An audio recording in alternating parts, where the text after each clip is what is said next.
Hello, traders. It's Andy with Trade Ideas. It is November the 15th on a Wednesday. And wow, what an impressive move yesterday. You know, if you've been long over this market the last 2 or 3 weeks, you've had some really nice gains. Kind of time to be careful. I mean, we are due a pullback. That doesn't necessarily mean we're going to have one, but we are overextended. We are getting to a critical pivot level at the 450 level in the SPYs. I could go back in the chart and show you, but trust me, it is a pivot level and resistance.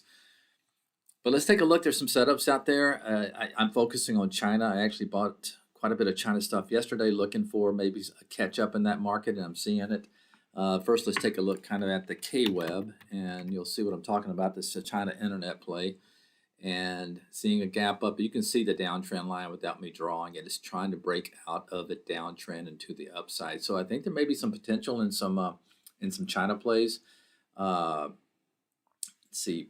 I'm not going to mention Baba because they do have earnings tomorrow. But let's just take a look at this MNSO. This is one I got small size in, but you can see my price alert.